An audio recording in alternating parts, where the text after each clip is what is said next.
Sous vos yeux ébahis se dessine la marche d'une nation. L'aboutissement de près de 3 ans de préparation et de travail acharné, où les champs furent ensemencés puis récoltés afin de constituer les réserves considérables nécessaires à se lancer dans cette épopée, la plus grande entreprise de votre temps.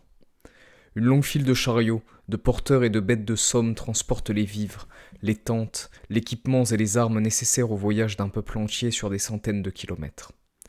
Protégeant le convoi, les guerriers des clans surveillent les passes des montagnes, leurs côtes de mailles étincelant sous le soleil et la lune à mesure que défilent les jours et les nuits de la longue marche des Helvètes. Au-delà des cols et des vallées de leurs ancêtres, la nation progresse vers l'ouest. Ils suivent le soleil couchant, espérant atteindre la Gaule, au-delà des montagnes, où ils livreront bataille pour se tailler. Vous êtes trop jeune pour vraiment comprendre les raisons de cet exil. Certains de vos aînés parlent des raids des Cimbres, ces Germains venus du Grand Nord se faisant de plus en plus fréquents. Eux aussi sont poussés vers l'ouest par des mouvements de population loin dans les terres. D'autres encore parlent des nombreuses opportunités dont vos alliés, les Séquanes, vous ont fait part, promettant un avenir glorieux à bâtir dans les terres de l'ouest pour qui saurait le gagner par la bravoure et la valeur martiale. Les anciens murmurent qu'en s'alliant avec les puissantes tribus de la Gaule, votre peuple sera en mesure de se défendre contre les ambitions des nations du Sud, Massalia et Rome, dont l'influence et le territoire ne cessent de grandir depuis le temps de vos aïeux. Tout ce que vous savez, c'est que votre peuple, exhorté par son grand chef Orgétorix, n'a plus d'autre choix que d'aller de l'avant. Les grandes villes et les villages ont été brûlés à votre départ afin de décourager toute velléité de désertion et de montrer aux dieux et aux hommes la puissance de la volonté helvète. Depuis, vous vivez en nomade, établissant des camps temporaires pour des haltes nocturnes dans lesquelles les chants des bardes et les incantations des druides retentissent dans l'air de la nuit. Bientôt, les chefs et les sages se réuniront pour décider de la marche à suivre pour rejoindre les terres de vos alliés. Car seuls 2 chemins s'offrent à vous. Soit passer par les étroits défilés et les cols de la Séquanie, terrain propice aux embuscades et aux accidents, soit passer par Genève, dans la province romaine, chemin plus rapide et plus aisé, mais obligeant à négocier le passage avec les Romains. Rome n'est pas la cible de votre conquête, mais vous avez entendu les anciens parler de l'Empire en termes peu élogieux. Avant votre naissance, Divico, l'un des chefs des clans les plus puissants des Helvètes, avait vaincu l'armée du général Lucius Cassius lors de la guerre des Cimbres, et l'inimité restait forte entre les 2 peuples. Il fut néanmoins décidé de négocier un passage en territoire romain, et ainsi d'en finir le voyage le plus rapidement possible. Vous ne le savez pas encore, mais cette décision entraînera une chaîne d'événements menant à la conquête et à la défaite non seulement des Helvètes, mais de tous les Celtes du continent, et à la fin de leur antique culture. Au 1er siècle avant notre ère, quand débute notre histoire, Rome s'est imposée depuis 200 ans comme grande puissance du bassin méditerranéen en écrasant Carthage lors de la première et de la seconde guerre punique, au 3e siècle avant Jésus-Christ. Ces victoires leur ont permis d'établir la province d'Ibérie dans l'actuelle Espagne, et ainsi de contrôler le riche commerce de la mer Méditerranée qu'ils nommeront Mare Nostrum, notre mer. Pour contrôler complètement ces routes maritimes et relier les provinces d'Ibérie avec l'Italie, les Romains s'allient à Massalia, puissante cité commerçante grecque établie depuis des siècles sur les côtes du sud de la Gaule. Cette alliance, au début du 2e siècle avant Jésus-Christ, correspond grossièrement à la victoire contre Carthage à la fin du 3e. Les relations entre les Massaliotes et les peuples celtes de l'arrière-pays a toujours été contrastées. D'un côté, les Celtes pratiquent avec la cité phocéenne le commerce de la précieuse ambre, du bois, des fourrures et de toutes les nombreuses richesses du nord. De l'autre, de nombreux conflits opposent les 2 peuples, à cause de différences culturelles, de l'établissement de colonies massaliotes pouvant être perçues comme une expansion en territoire gaulois, et de la nature belliqueuse des indigènes, ainsi que leur culture guerrière. C'est pourquoi se dresse au 2e siècle avant Jésus-Christ la Confédération des Saliens, qui regroupe les différents peuples celtes et ligures partageant une langue et un héritage culturel commun contre l'expansion de Massalia et de ses colonies. Ils pratiquent raids et pirateries, sur mer comme sur terre.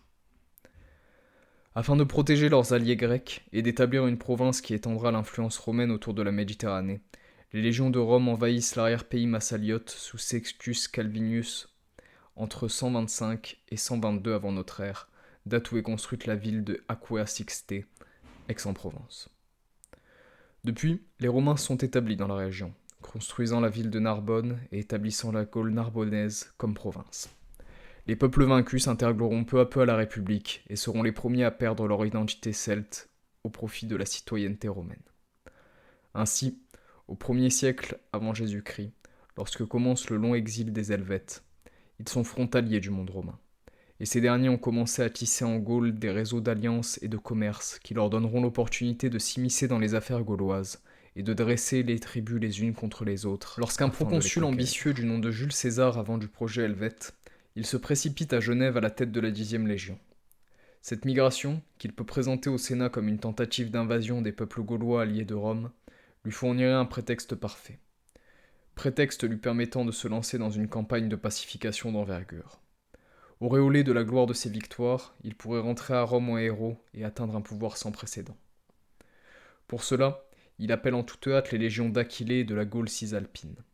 Il lève également des troupes auxiliaires, des bataillons formés des peuples alliés de Rome, dont la redoutable cavalerie germanique. Mais pour rassembler cette force colossale, César a besoin de temps.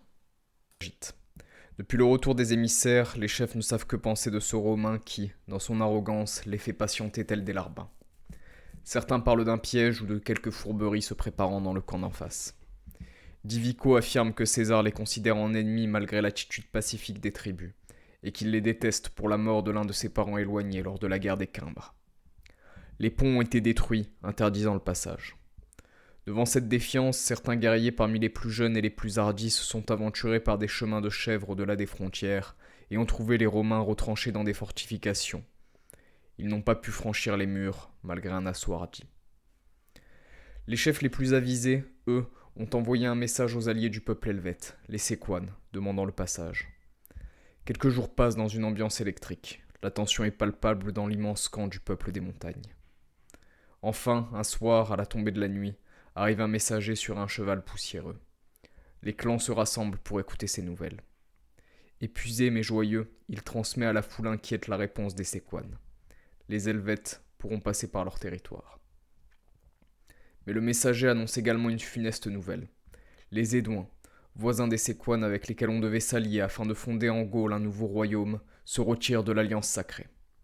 Une faction pro-romaine, menée par Lyskos, a pris le pouvoir chez eux et ne veut pas s'antagoniser ses partenaires commerciaux romains en s'alliant avec des Helvètes qui ont déjà combattu Rome. Un tel affront ne peut rester impuni. Bientôt, avec de nombreuses clameurs, on en appelle aux armes.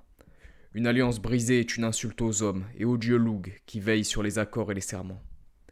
Les Édouins seront la première cible de la conquête des Helvètes. Lestement, et avec une nouvelle vigueur, la marche des Helvètes reprend donc vers le pays séquane, à travers les cols escarpés et les pics enneigés, vers le futur. Au camp de César, les armées s'assemblent dans le camp fortifié à Genève. Un impressionnant édifice de bois construit en seulement quelques jours par le labeur et l'ingéniosité romaine, faisant du lieu une véritable forteresse. Celle-ci abrite les tentes savamment ordonnées des légions déjà assemblées et l'espace suffisant pour loger celles des troupes encore en route. Un homme vêtu de bray et d'une splendide cotte de maille s'avance vers le camp, accompagné d'une petite escorte de guerriers celtes. Sa barbe et ses cheveux grisonnants trahissent un âge avancé, mais l'aisance de ses déplacements et sa carrure révèlent une force toujours intacte. Informé de son arrivée, les gardes le laissent entrer dans le fort et l'escortent jusqu'à la tente du général. César l'accueille cordialement, l'invitant à s'asseoir. Mais Diviakos, guerrier et druide des Éduins, refusera, préférant plaider sa cause appuyé sur son bouclier. C'est avec une clarté et une éloquence n'ayant rien à envier à un sénateur romain qu'il prend la parole. Depuis des décennies, mon peuple et le vôtre sont alliés, Seigneur, et nous combattîmes ensemble contre les Germains d'Ariovistre. Aujourd'hui, ce sont leurs alliés d'hier, les Helvètes, qui furent également vos ennemis, qui ravagent nos terres, et contre lesquels nous peinons à résister. En l'honneur de nos liens fraternels, et en souvenir de notre ancienne alliance, j'en appelle aux armes de Rome pour soutenir notre lutte. Un sourire de loup s'étale sur les lèvres du général. Il tient son casus belli, son prétexte pour une invasion qui fera entrer son nom dans la légende. Il s'empresse de déclarer. Et Rome répondra. C'est ainsi qu'en moins 51 avant Jésus-Christ, César rentre en Gaule à la tête de ses légions. Les négociations ont échoué et le conflit entre Romains et Helvètes s'annonce sanglant, amorçant la guerre des Gaules. Nous voilà donc à la fin de ce premier épisode qui avait pour but de mettre en place le contexte de la guerre des Gaules. N'hésitez pas à me faire un retour sur ce format qui vise avant tout à vous placer au cœur des grands conflits de notre histoire via une perspective de ceux qui l'ont vécu, contrairement à l'approche traditionnelle plus globale et hors sol.